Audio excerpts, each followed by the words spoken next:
Shalom, shalom, shalom, shalom, bonsoir à tout le monde. Bienvenue encore dans votre programme, le programme que vous suivez chaque lundi par la grâce de Dieu. Un programme que nous avons l'honneur de vous présenter par la grâce de Dieu dans un espace qui nous a été offert par le ministère Yesunanu. Et ce jour, nous sommes encore heureux de vous le présenter une fois de plus.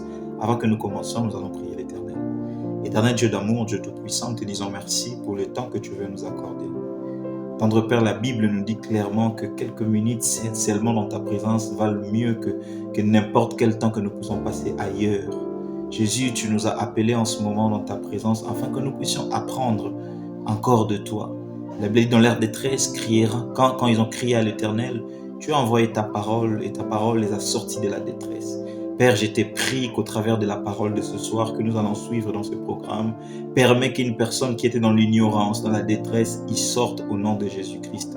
Que ton esprit nous assiste du début jusqu'à la fin. Par les précieux noms de Jésus, nous avons prié. Amen. Je disais bienvenue encore dans ce programme. Je suis le frère Gloire Kianda, c'est lui qui vous le présente. Je suis un membre du ministère Yesunanu, je ne cesse de le répéter. Et cet espace nous a été accordé par le ministère Yesunanu afin que nous puissions présenter Jésus justement comme la Bible nous le recommande. Alors, depuis le lundi passé, qui était notre premier lundi du mois de septembre, vous avez compris les modèles dans lesquels nous avons commencé à présenter ce programme. Un modèle que nous avons déjà exploité une fois. Et nous avons recommencé ces modèles, ça veut dire un autre intervenant qui a intervenu dans son auditoire, mais nous prenons juste son message, nous vous le diffusons ici justement pour que tous nous soyons édifiés. N'oubliez pas l'objectif de ces programmes, c'est pour nous édifier et aussi aiguiser notre foi. Alors, les lundis passés, nous avons vu un merveilleux homme de Dieu qui nous a parlé du Saint-Esprit. La particularité avec ces mois de septembre, c'est que nous allons utiliser le même thème, sinon le même concept. Je ne sais pas comment vous définirez ça, le même sujet. Nous allons parler en fait du Saint-Esprit tout le mois de septembre, mais on verra différents hommes de Dieu que nous parlerons de différentes manières sur le Saint-Esprit. L'homme de Dieu qui nous a parlé le lundi passé nous a parlé du Saint-Esprit pur et simple, et on a vu la profondeur qu'il y avait dedans et on a compris beaucoup de choses à travers de cela. Ce soir encore, un autre homme de Dieu nous parlera également du Saint-Esprit. Seulement lui, il nous parlera de la manifestation du Saint-Esprit. C'est lui que je vous prierai de suivre justement après. Moi, je vous retrouve juste après ces moments et que nous soyons tous édifiés. Je vous souhaite tous bonne audition au nom de Jésus-Christ.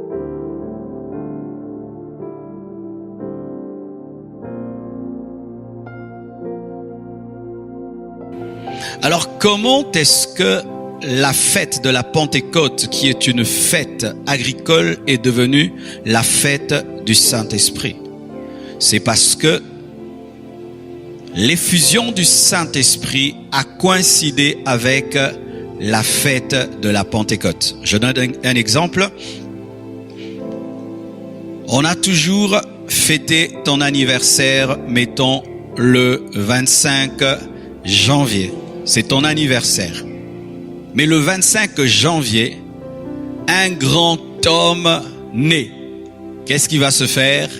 Lorsqu'on va célébrer le 25 janvier, on parlera plus de sa naissance à lui que ta naissance, parce que sa naissance est supérieure à ta fête. Et ce qui fait que depuis, lorsqu'on parle de la Pentecôte, on ne parle plus d'une fête de moisson agricole, mais on parle de l'effusion de l'Esprit. Et lorsque même nous parlons de l'effusion de l'Esprit, ce n'est pas la venue du Saint-Esprit. Le Saint-Esprit n'est pas venu sur la terre le jour de la Pentecôte, parce que le Saint-Esprit est Dieu. Lorsque tu penses que le Saint-Esprit est une puissance, tu risques de croire que le Saint-Esprit est venu le jour de la Pentecôte. Le Saint-Esprit n'est pas venu sur la terre le jour de la Pentecôte. Le Saint-Esprit s'est manifesté dans l'église le jour de la Pentecôte, parce qu'il était déjà opérationnel depuis Genèse lors de la création. La Bible nous dit que l'Esprit de Dieu se mouvait au-dessus des eaux avant la Pentecôte. Même les révélations que Moïse a reçues, il les a reçues par le Saint-Esprit. Les prophètes qui ont servi Dieu dans l'Ancien Testament l'ont servi par le Saint-Esprit. Donc le Saint-Esprit n'est pas venu le jour de la Pentecôte, mais il s'est manifesté d'une manière plus grande et plus puissante le jour de la Pentecôte. C'est ça l'effusion de l'Esprit. Et comme je l'ai dit, Le jour même que l'Église sera enlevée, le Saint-Esprit sera toujours à l'œuvre parce que même après l'enlèvement, le Saint-Esprit va opérer dans la tribulation parce qu'on nous dit que dans la tribulation, il y aura un réveil d'Israël et c'est impossible qu'il y ait un réveil sans le Saint-Esprit. Le Saint-Esprit ne vient pas, il ne va pas, il est Dieu, il est omniprésent, mais dans sa manifestation, il a des opérations. Alléluia. Parce que même Jésus-Christ a été ressuscité par la puissance du Saint-Esprit avant la Pentecôte. Le ministère de Jésus-Christ, c'était un ministère par le Saint-Esprit. C'est le Saint-Esprit qui a dirigé Jésus-Christ dans le désert pour être tenté. Donc le Saint-Esprit n'est pas venu le jour de la Pentecôte parce qu'il était déjà à l'œuvre dans le ministère de Jésus-Christ. Mais le jour de la Pentecôte, il y a eu une fusion, une grande mouvance de l'Esprit pour la naissance de l'Église. Et si on appelle cela fête de Pentecôte, c'est parce qu'il y a une coïncidence entre l'effusion de l'Esprit et la fête juive. Mais étant donné aussi que la Pentecôte est une fête de la moisson physique, spirituellement, la fête de la Pentecôte est aussi une fête de moisson spirituelle. C'est-à-dire où nous devons, au-delà de parler en d'autres langues, présenter à Dieu une moisson d'âme. Alléluia. C'est-à-dire que la vraie Pentecôte, c'est présenter à Dieu une moisson d'âme, comme en Israël, lors de la Pentecôte agricole, on présentait une moisson d'hommes. Alléluia. Et pourquoi aujourd'hui je parle des dons spirituels? Je parle des dons spirituels parce que lorsque le Saint-Esprit est venu pour la naissance de l'Église, il est venu avec des cadeaux. La Bible nous dit, le jour de la Pentecôte, ils étaient tous ensemble dans le même lieu. Tout à coup, il vint du ciel un bruit comme celui d'un vent impétueux. Et il remplit toute la maison où ils étaient assis. La Bible nous dit, des langues semblables à des langues de feu leur apparurent, séparées les unes des autres et se posèrent sur chacun d'eux. Et ils furent tous remplis du Saint-Esprit et se mirent à parler en d'autres langues. Le Saint-Esprit était venu avec des cadeaux. Il était venu avec des dons. Il était venu avec des charismes. Lorsque le Saint-Esprit vient dans ta vie, il vient avec des dons. Lorsque le Saint-Esprit vient dans une église, il vient avec des dons. Le jour de la Pentecôte, il n'y avait pas que la plénitude de l'Esprit, il y avait la manifestation des charismes, des dons spirituels. Donc, mes frères, il n'y a pas Pentecôte sans cadeau. Il n'y a pas effusion de l'Esprit sans charisme. Alléluia. Pourquoi? Parce que le Saint-Esprit est Dieu. Toutes les grandes personnalités, lorsqu'elles te visitent, elles viennent avec un cadeau. Et le Saint-Esprit, lorsqu'il te visite, il vient toujours avec des cadeaux qu'on appelle charisme. Alléluia. Charisme. Et je prie que les dons spirituels soient répandus dans les églises, soient répandus dans les familles. Et là où tu es, que tu reçoives les dons spirituels, parce que le Saint-Esprit est le même hier, aujourd'hui et demain. Et s'il a opéré dans la Pentecôte, il peut opérer à la fin des temps, car il y a plus à faire à la fin des temps qu'au début de l'église. Si l'église pour naître a reçu des cadeaux, l'église avant d'être enlevée doit recevoir des cadeaux. Ainsi, mes frères, l'église avant l'enlèvement doit recevoir plus que l'église à sa naissance, parce que nous avons plus que la Pentecôte. Nous avons la pluie de l'arrière-saison comme promesse, et la pluie de l'arrière-saison est supérieure à la première pluie, ce qui fait que nous devons nous attendre à plus de dons spirituels. Plus de dons spirituels, mes frères. Plus de dons, plus de dons, plus de dons. Car l'église finitive doit être plus puissante que l'église primitive. Car la fin des choses est plus glorieuse que le début des choses. Alléluia. Je vous parlerai de cette pluie de l'arrière-saison dans cette série de messages. Alléluia. Parlons un peu des dons spirituels. Je vous donne le passage principal des dons spirituels. Lorsque tu veux comprendre les dons spirituels, tu dois maîtriser 1 Corinthiens 12. Tout le chapitre, il faut maîtriser 1 Corinthiens 12, tout le chapitre, mais je vais lire que 10 versets ou 11. La Bible dit ceci: pour ce qui concerne les dons spirituels, je ne veux pas, frères, que vous soyez dans l'ignorance. Vous savez que lorsque vous étiez des païens, vous vous laissiez entraîner vers les idoles muettes, selon que vous étiez conduits.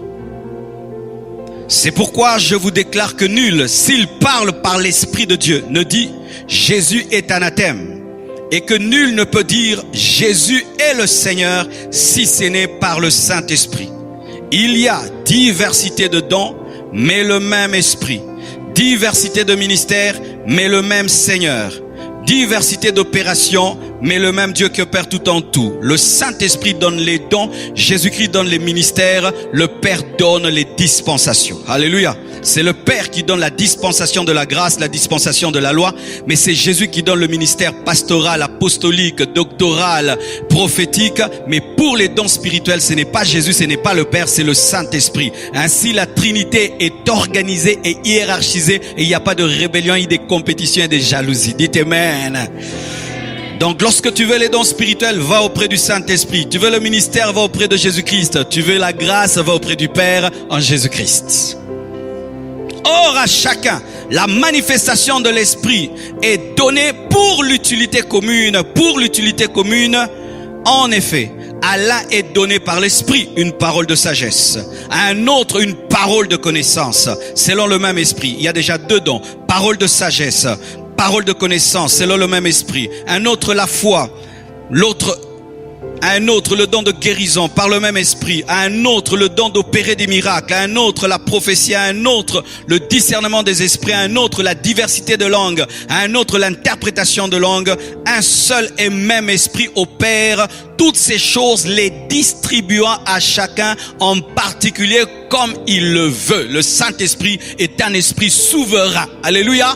Le Saint-Esprit n'est pas une puissance que tu envoies à gauche, à droite. Le Saint-Esprit est un souverain. Alléluia. Le Saint-Esprit, ce n'est pas le feu, mais il donne le feu. Le Saint-Esprit, ce n'est pas l'huile, mais peut opérer dans l'huile. Le Saint-Esprit n'est pas une colombe, mais peut prendre la forme d'une colombe le jour du baptême de Jésus. Le Saint-Esprit est une personne. C'est pourquoi on ne parle pas d'un esprit. Le Saint-Esprit est une personne. Alléluia. C'est une personne omnipotente, omniprésente, omnisciente, souveraine, selon qui le veut.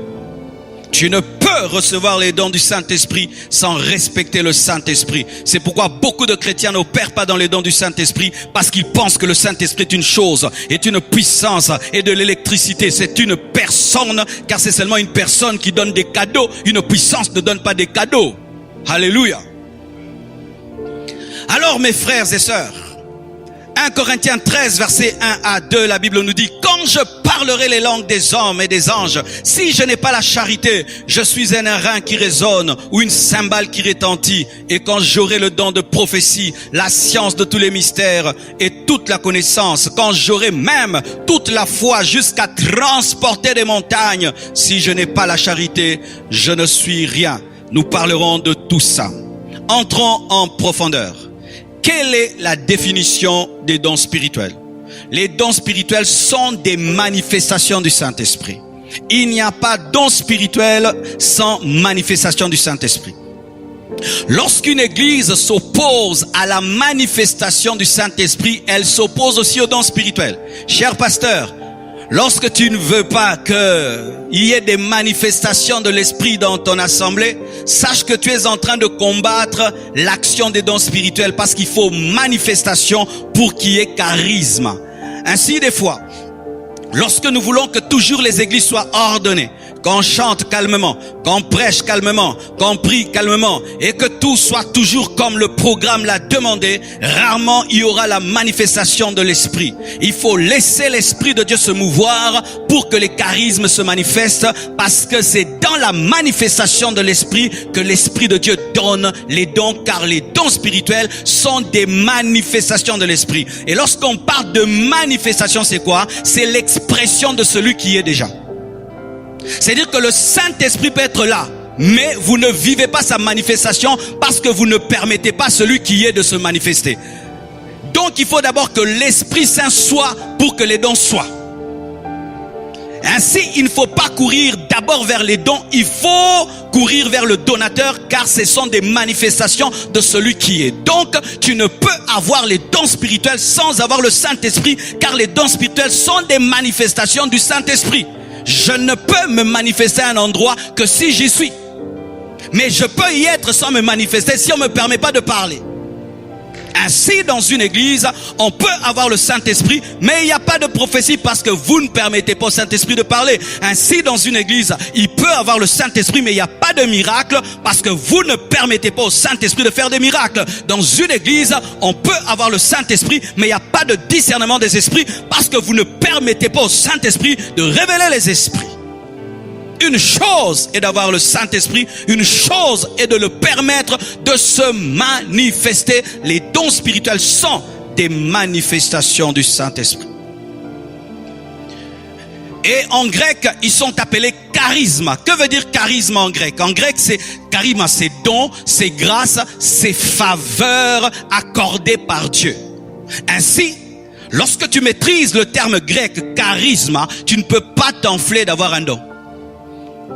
On ne mérite pas les dons spirituels. Oh, je suis tellement spirituel, j'ai beaucoup prié, c'est pourquoi j'ai les dons spirituels. Ce n'est pas un mérite, c'est un charisme. Dans le charisme, il y a la grâce, il y a la faveur imméritée. Alléluia. Et ainsi même, il n'y a pas de dons spirituels génétiques parce que le don ne se transmet pas par le sang, mais se transmet par la grâce divine. Si dans votre famille vous êtes tous des prophètes de papa, maman, ce n'est pas qu'on prie, on craint Dieu, mais vous avez un don, ici au Congo on appelle ça mbikoudi, de que bikoula. C'est-à-dire tu regardes quelqu'un, tu lui donnes sa vie, vous êtes même des païens, mais vous pouvez prédire les choses. C'est un démon héréditaire, amen, hein? C'est un démon qui traverse le sang. Mais dans la parole de Dieu, il n'y a pas de dons qui se transmettent par le sang parce que ce sont des charismes, des faveurs, des dons que Dieu accorde par grâce. Alléluia. Mais selon le monde, il y a une autre définition de charisme. Lorsqu'on parle de charisme, on parle de quelqu'un qui est séduisant, quelqu'un qui domine les autres, quelqu'un qui charme les autres. Et on appelle ça aura. Le charisme dans la parole, ce n'est pas être séduisant. Le charisme dans la parole, ce n'est pas avoir de l'ascendance, une ascendance exceptionnelle qu'une personne exerce sur ses interlocuteurs ou sur un large public. Ce n'est pas cela. Selon le monde, c'est ça le charisme. Quelqu'un de séduisant, qui a une bonne prestance. Ce n'est pas le charisme. Tu peux avoir une bonne prestance, tu peux être convaincant, mais tu n'as aucun charisme. Alléluia. Tu as seulement du charme. Le charme n'est pas le charisme. Quelqu'un peut être normal, mais il a le charisme. Alléluia. Mais selon le monde, le charisme, c'est l'orgueil quand tu es fier. C'est pourquoi certains dans l'église, au lieu d'avoir les dons, ils ont l'orgueil. Ne cherche pas le charisme selon le monde et le charisme que donne le Saint-Esprit. Et quiconque réellement est conscient qu'il a reçu le charisme est humble parce que tu sais que tu ne l'as pas mérité. On ne mérite pas les dons. C'est pourquoi lorsque tu as un don spirituel, ne pense jamais que tu es supérieur aux autres. Moi, je prophétise. Moi, je donne des paroles de connaissance. Tu ne les mérites pas. Moi, je suis plus spirituel que toi. Non. Les dons spirituels ne sont pas les signes de la maturité. Ce sont les fruits. C'est le fruit de l'esprit qui est le signe de la maturité. Car tu peux avoir des grands dons, mais un petit caractère comme Samson. Samson, c'est un homme qui a un grand don, mais qui a un petit caractère. Les dons spirituels ne sont pas les signes de la maturité, mais les dons spirituels sont le signe de la grâce, mais c'est le caractère, le fruit de l'esprit, l'amour, l'humilité, la douceur. Ça, c'est la maturité. Mais prophétiser, faire des miracles, ce n'est pas la maturité. C'est bien et ce n'est pas bien. C'est bien parce que je n'ai pas besoin de grandir pour faire des miracles. Mais ce n'est pas bien si tu penses que c'est ça la maturité. Tu risques de ne pas rechercher le caractère parce que tu guéris les malades, tu ouvres les yeux des aveugles. Tu peux aller en enfer en faisant des miracles, mais tu ne peux pas aller en enfer en ayant le fruit de l'esprit. Ce qui fait que le fruit de l'esprit est plus important que les dons spirituels. C'est pourquoi sur la robe du sacrificateur, il y avait des clochettes et des grenades. Et les grenades symbolisent les fruits et les clochettes symbolisent les dons du Saint-Esprit. Mais la Bible révèle que les grenades, qui ne faisaient pas beaucoup de bruit, avaient plus de valeur, pesaient plus, avaient plus de valeur que les clochettes. Car le caractère, le fruit de l'esprit est plus important que les manifestations de l'esprit.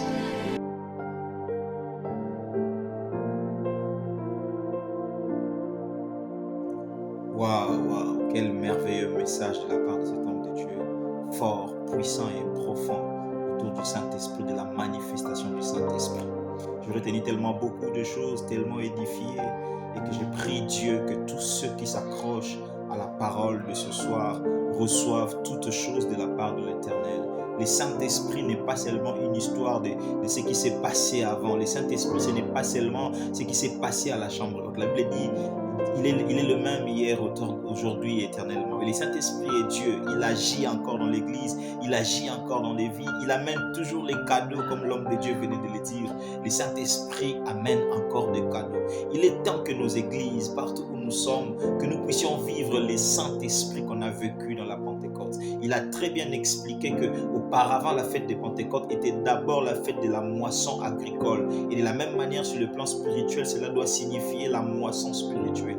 Et qu'aujourd'hui, il faut que la manifestation du Saint-Esprit nous amène à moissonner les âmes, à présenter à Jésus, et non pas seulement l'Esprit qui vient nous donner juste de nouvelles langues et des prophéties par-ci par-là.